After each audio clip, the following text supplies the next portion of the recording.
Question you, Madhuri touched slightly on the Bangladesh angle towards the end, but if you look at the Indus and its tributaries and the role that has in Pakistan, flowing like the Sutlej and Indus, starting off in the Tibetan glaciers and moving in through Jammu and Kashmir to Pakistan. Again, Pakistan could be another. Pakistan already blames India for violating terms of the Indus Water Treaty. And if China were to build dams on the Sutlej and Indus in territory that is in Tibet, how would that affect the Pak-Sino relations and Pak-India relations and India-China relations? Okay. On Indus waters, first of all, there's a misperception that it's highly, in favor of Pakistan and not in favor of India, because if Pakistan gets 80% and India gets only 20%. But you must realize that at that point of time, the Indian leaders were not stupid enough to just give away 80% of waters to Pakistan, because their lifeline is Indus. You cannot take away Indus from them just like that, just because, and the numbers are highly misleading in this whole thing. So suddenly now there's a lot of literature coming up which says that it's highly favorable to Pakistan. This is not fair. We should revise the treaty. When the treaty is working, I don't know why you should even think about just changing the treaty. And why this is being brought up now is because you want to create that anti-Pakistan sentiment, because they are creating issue out of this whole Indus thing. Secondly, yes, climate change is a factor in how the Indus waters will reduce in the future. Not just climate change, even like the way Pakistan handles the whole Indus is really bad. It's highly polluted, it's mismanaged, it's like they extract a lot of water. In agriculture, it's like overused, it's overexploited in Pakistan. So because of that, the water levels are going to come down in the future. But because of that, we cannot really take away the waters from Pakistan, because just as India is facing a shortage, Pakistan is facing a bigger shortage. So I don't know what some of the analysts are saying, that you have to revise the treaty in order to make it more favorable to India, like states like Jammu and Kashmir, Punjab. So that's a different thing. Apart from that, China, okay, yes, these rivers actually originate from China, and China is already building dams on Sutlej. And in fact, on Sutlej, India and China are sharing some information at least. Some information is being shared, but it's not enough. Of course, China is not going to be very transparent on its how it uses its waters in its own territory. So that's a different question. It's not at all going to affect China-Pakistan relations. It will only affect India-Pakistan relations, because China-Pakistan, the thing is, they always go, the whole debate over which is the upper Iberian and which is the lower Iberian. For Pakistan, India is the upper Iberian. So Pakistan will always point fingers at India. It will not point fingers at China. And also because of other historical reasons. Of course, China is an all-weather friend of Pakistan. So, they're not going to point fingers at China that easily. So, but yeah. Is there no case for India to actually put across to Pakistan diplomatically that even before the water enters Indian territory, China is doing the same thing that you are accusing us of doing? When India has till date not built a single storage facility on either of the three western rivers, while, as you yourself said, on the Sutlej, China just take Bangladesh for example. Bangladesh is not even pointing fingers at China. How many ever dams get built on Brahmaputra and Tibetan plateau, Bangladesh would still point fingers at India. The dynamics work that way. You just can't help it. And India, on the other hand, it's very it doesn't want to discuss these issues at a multilateral level for some odd reason. I would always suggest that Bangladesh, Nepal, India could actually come together on anything related to Brahmaputra against China. But when Bangladesh actually came up with such a suggestion, India said no. India said we will deal with it bilaterally. We don't need to do it multilaterally, which is weird. But then that's how India functions. So And one question, Brahmaputra, if you look at, well, there is going to be shortage if the glaciers are going to melt out in time.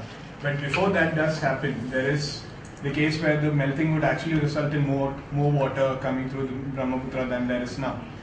In that sort of a situation where Brahmaputra and the floods that there are annually in Bangladesh, how would India cope with the flooding in northeast, in West Bengal, and go on to Bangladesh as well? And how would Bangladesh?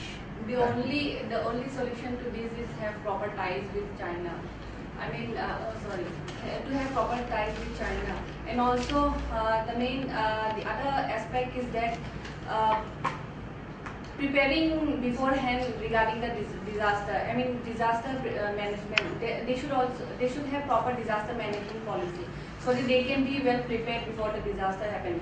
Flood situation is bound to happen in northeast India. It has been happening because of natural and man-made disasters. So I think the main solution to this is to have a better disaster management policy before the disaster takes place. Can I just say something, because glacial melt does not contribute much to Brahmaputra. I mean, it's just probably 20% or something. So even if the whole glaciers melt away, still India and Bangladesh will have water. That is not a problem. So because monsoons feed most of the water, much more than glaciers. If glaciers melt away, it's going to affect China, because they, that area is not really monsoon. It's not really, it does not get much rains.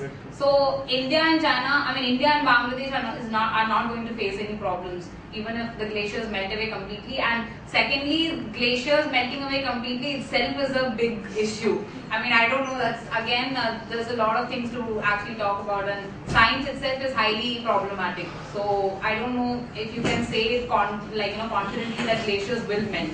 Probably 100 years down the line, maybe. But again, there's a question mark on that.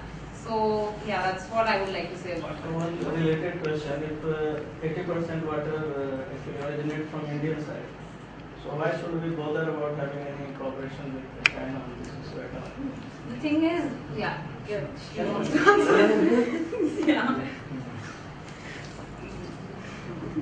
No, the thing is, there was a lot of news about how China created flash floods in Arunachal Pradesh by releasing more water and stuff. I don't really believe that, because flash floods happen quite regularly in the northeast whenever there's like a cloud burst or whatever. So I don't think, maybe China had a role, but then again it's a dubious thing. I mean, I don't know how. I think India should also not bother with whatever China is planning to do with the river. It's not going to affect much, I think. The only thing that will affect is if dams are constructed and waters are diverted. Then probably we'll have some problems in terms of sedimentation, and that's also going to affect the whole ecosystem. So that will affect. But diverting waters is not that easy. I mean, the terrain over there is like really high altitude. So people just draw these random lines and say, oh, they're going to divert waters like this. It's not going to happen like so easily. One important thing is that the Brahmaputra Valley India's Brahmaputra Valley is also self-sufficient in water resources. So I don't think so you should worry with whatever plans China takes. It's not going to affect much. That is the case, then why we are talking about water cooperation? Just about the building of the dams, sir. I'm talking about the water See, when you talk about water sharing agreement, it means that there is a need of having certain water coming from China. The question is that China has not been showing any willingness to share even 1% of water with any country across the globe. So what are those challenges? How India and China can really involve certain mechanisms because of the lack of this willingness on Chinese side. So those parties have to concentrate. To say that the future is very bleak, they will never cooperate. They will not solve the problem. That is why you have to really pinpoint the thing that how China can be convinced. Is it possible? Otherwise, there is no point in debating that water sharing agreement with India and China can really even come into effect. On one hand, you are saying that a lot of the challenges lie with China, not with India. India, there is nothing which can impact India. This is what you are saying. No? What I meant is the India's part of Brahmaputra Valley is is self-sufficient in water resources, but ultimately it's going to affect Bangladesh, and Bangladesh might pinpoint India, like whatever plans China takes. Larger issue of as she has rightly pointed out, effect on ecosystem. When siltation That issue, is what is going to those happen. issues are More relevant than actually. than having sufficient amount of water. Because Yeah, water even will be glaciers there. in Arunachal, we have a lot of glaciers Yeah. which feed to this Brahmaputra Valley. Plus, there's a lot of mining which is happening in Tibetan Plateau, which is actually coming through Brahmaputra to India and Bangladesh.